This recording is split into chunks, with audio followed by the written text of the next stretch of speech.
السلام عليكم ورحمة الله وبركاته. معكم أخوكم حموز كوكتيل. يا ويلكم. عاشق الطيور طبعا، وجديد في تربية الطيور يا جماعة الخير. طبعا هذا الجوز هذا الأنثى باضت ما شاء الله قبل أسبوع، وبعد 4 أيام سبحان الله أكلت البيض. فبحثت في اليوتيوب ودورت. طبعا اني كوني جديد في تربية الطيور، قالوا لي ناقصهم كالسيوم، فاضطريت اني اجيب لهم، اللهم صل على محمد، حبيت اني اجيب لهم البيض المسلوق. والكثير نصحوني في البيض المسلوق، والبعض منهم كمان نصحوني بالحبار. فالحمد لله جبت لهم الحبار، فالحين ما شاء الله تمام وضعهم ان شاء الله. ناقصهم كالسيوم، لابد يا البيض المسلوق او الحبار. فالحمد لله جبت لهم الحبار، وجبت لهم ونظمت لهم الاكل زي ما انتم شايفين. سبحان الله، من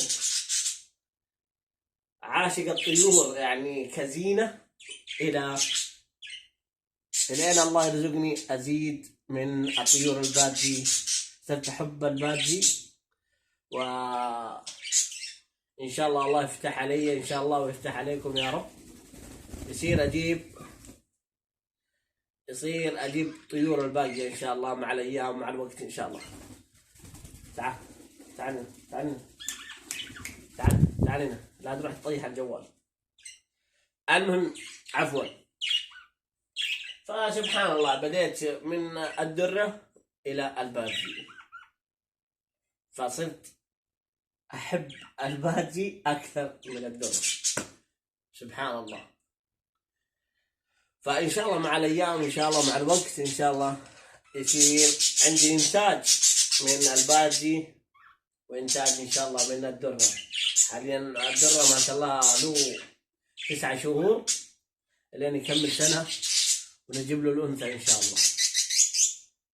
وأنا أدري إنه إنتاجه 2 أقل شيء، يعني متأخر. شفت عنه قريت عنه إنتاجه متأخر زيادة، لكن البادجي أكثر إنتاج هو البادجي. يعني سبحان الله حبيت البادجي طبعا، والله العظيم أصوات رواقة، صوت وأشكال وألوان، يعني مرة صرت أعشق البادجي. حتى لو رحت حراج الطيور أدور على بادجي، تخيلوا يا أخوان. فأتمنى أنكم تضيفوني يا أخوان، لازم نوصل لأعلى عدد المشترك في القناة. لولا الله ثم أنتم أنا ما في يدي ولا شيء، يعني بعد الله ثم وجودكم أنتم أوصل للمرحلة اللي أنا أبغاها إن شاء الله. وعقبالي إن شاء الله نوصل 100,000 مشترك وناخذ الدرع.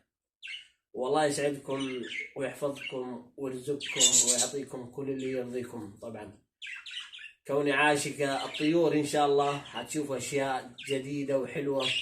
كل ما زاد الدعم وكل ما زاد طير جديد إن شاء الله. والله يحفظكم ويرزقكم ويعطيكم. أذي هذا أذي، يحب الأذية. طبعا يا جماعة الخير لا تنسوا الاشتراك في القناة، وسنابي في تحت الديسكريبشن. أول ما تنزل تحت في التعليقات في رابط السناب، لا تنسوا تضيفوني وتشوفوا يومياتي مع الطيور، وخاصة مع الدرة.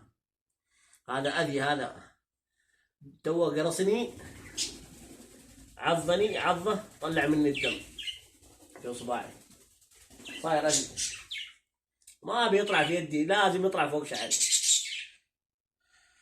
الله المستعان. المهم لا أوصيكم إنكم تضيفوني، تسوي اشتراك في القناة، وهاتوا لي كومنتات من أي دولة تتابعوني. الله يسعدكم جميعا يا رب. شوف شوف شوف شوف شوف شوف شوف كيف شوف.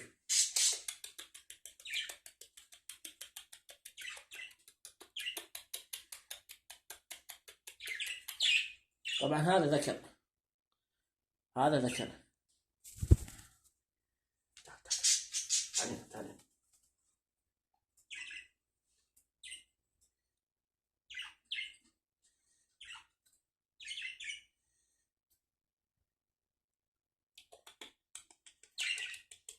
الحين هدد، شايفين كيف هدد؟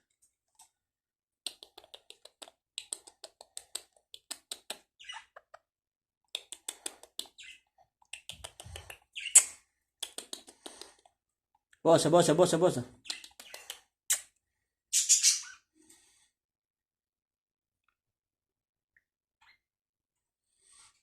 سبحان الله، أكثر الطيور غيورة وسبحان الله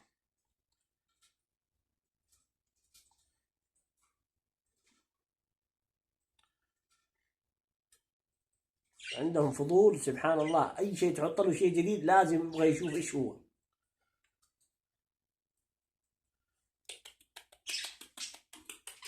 لازم تهديه عشان يروق المانجا ولا يعضعض. شوف إذا طفش منك يقعد يعضعض.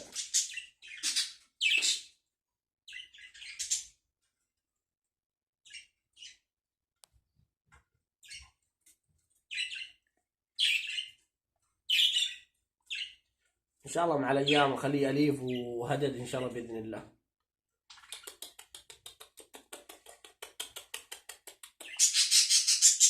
ووصلنا لآخر المقطع يا أخوان، لا تنسوا الاشتراك في القناة وتسووا لي لايك وكومنتات عشان المقطع ينتشر أكثر وأكثر.